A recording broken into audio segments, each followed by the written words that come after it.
हम लोगों को औकाफ तरमीमी बिल नहीं चाहिए। हम लोग पुरजोर उसकी मुखालिफत करते हैं। हम लोग उसकी पुरजोर मुखालिफत करते हैं।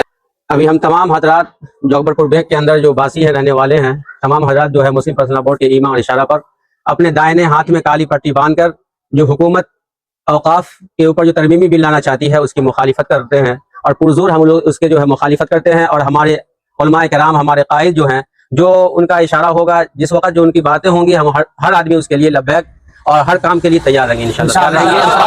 अभी हमारे सामने गांव समाज के बहुत ही मारूफ मशहूर हमारे निजामुर रहमान साहब उर्फ चांद बाबू, हम इनसे पूछते हैं कि आप तमाम हजरात ये काली पट्टी बांधकर क्यों मुजाहरा करते हैं, क्यों जो है अपना एहतजाज दर्ज करवाना चाहते हैं?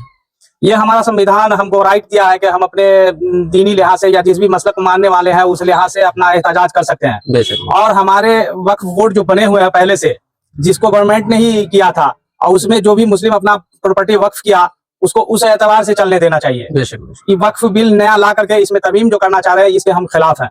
ऐसा नहीं होना चाहिए जी। और हम आइन के दायरे में ही एहतजाज करते हैं। अच्छा, इसमें क्या कमी लगी आपको जिसकी बुनियाद पर आप एहतजाज करना चाहते हैं? इसमें जो बुनियादी है कि ये हक छीना जा रहा है मुसलमानों का, उसके खिलाफ हम लोग एहतजाज कर रहे हैं। जनाब मास्टर मोहम्मद अयूब साहब जो हमारे बड़े अब्बू, इनसे पूछते हैं कि आप इस बिल के क्या सपोर्ट करते हैं या इसकी मुखालिफत करते हैं? इस बिल की तहे दिल से मुखालफत करते हैं। हम ही नहीं, जितने भी मुसलमान हैं सारे लोग इसके मुखालिफ हैं, इसकी मुखालफत करते हैं।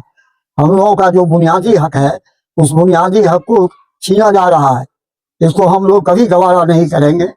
जब तक जिंदा रहेंगे हम लोग इसके खिलाफ एहतजाज करते ही रहेंगे इंशाअल्लाह। मोहसिन भाई, आप जो है वक्त तरमीमी बिल जो हुकूमत पास करना चाहती है, आप इसको किस नजरिया से देखते हैं? कहाँ तक मुस्लिम के हक में ठीक है या गलत है? सबसे पहली बात यह है कि किसी भी कानून में सुधार करने के लिए सरकार किसी अगर कम्युनिटी विशेष के खिलाफ कोई कानून लेके आती है तो उस कम्युनिटी के जो जिम्मेदारान होते हैं उससे उसकी राय लेनी पड़ती है।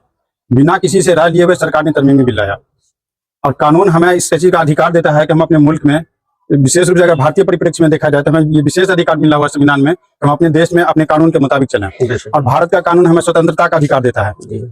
और उस स्वतंत्रता में ये एक प्रकार का हमारा शोषण है। हमारा धार्मिक स्वतंत्रता, हमारा सामाजिक स्वतंत्रता, हमारे न्याय का स्वतंत्रता, ये तीनों का अधिकार हमें भारतीय संविधान के मूल प्रस्तावना में शामिल है। और ये तीनों अधिकार का एक बिल के तहत हमारा शोषण हो रहा है। शोषण इस बिना पे हो रहा है कि हम अपने इदारे चला सकते हैं। हम अपने इदारे के द्वारा हम अपने बच्चों को तालीम दे सकते हैं। हम अपने बच्चों को IAS बना सकते हैं, IFS बना सकते हैं, स्कॉलर बना सकते हैं, उसको हम PhD करवा सकते हैं, उसको हम एक्सपर्ट इंजीनियर बना सकते हैं, यहाँ तक हम इवन उसको साइंटिस्ट भी बना सकते हैं। लेकिन ये बिल के तहत अगर ये हमारे वक्त में घुस जाएंगे, सरकार का सीधे तौर पे सरकार कुछ बोलना नहीं चाह रही, लेकिन इनडायरेक्ट सरकार का ये मंशा है कि वक्त पे वो काबिज हो जाए। हमें जो वक्त को अपने हिसाब से चलाने की जो तरीका मिला हुआ है, जो हमारा अधिकार है, सरकार उसमें घुसना चाह रही है। घुस के इसको अपने हिसाब से चलाना चाह रही है। सरकार इनडायरेक्टली रूप से हमारे शिक्षा पर दबाव डालना चाह रही है, हमारे शिक्षा से वंचित करना चाह रही है, हमारे बच्चों को सामाजिक अधिकार से वंचित करना चाह रही है, मासी अधिकार से हमें वंचित करना चाह रही है। इसीलिए आज ये नौबत आ गई मुसलमानों के साथ, जो ये तो असुरक्षित महसूस कर रहा है हिंदुस्तान में।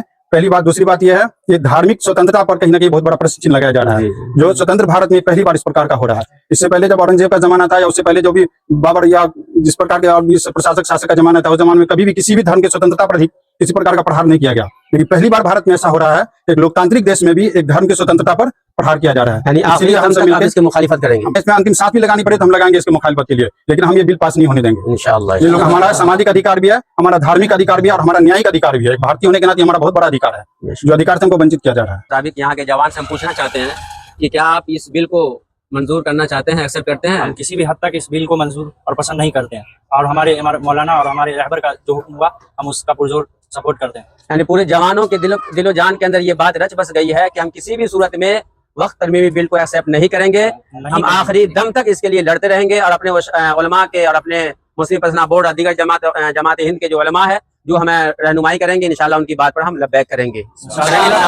औकाफ की जो जमीनें होती है वो अल्लाह के कब्जे में चली जाती है, इंसान के इख्तियार से निकल जाती है। इंसान बिल्कुल उसका से मुहाफिज होते हैं, अमीन होते हैं, उसमें खुद बुद करने की उन्हें इजाजत नहीं होती है। इसलिए जो औकाफ की प्रॉपर्टी होती है इंसान की मिल्कियत में नहीं होती, अल्लाह की मिल्कियत में होती है। इसलिए अल्लाह की मिल्कियत में दी हुई चीजों को इंसान उसको इधर से उधर मुंतकिल नहीं कर सकते हैं। इसलिए किसी भी सूरत में इस बिल को हम मंजूर नहीं करेंगे। शांति पूर्वक के साथ किसी तरह का कोई दंगाई फसादी या विवादी बयान नहीं हुआ, अमन और शांति के साथ। हम लोगों को औकाफ तरमीमी बिल नहीं चाहिए। हम लोग पुरजोर उसकी मुखालिफत करते हैं। हम लोग उसकी पुरजोर मुखालिफत करते हैं। हम लोग अपने उलमा की बातों पे अमल करते हैं।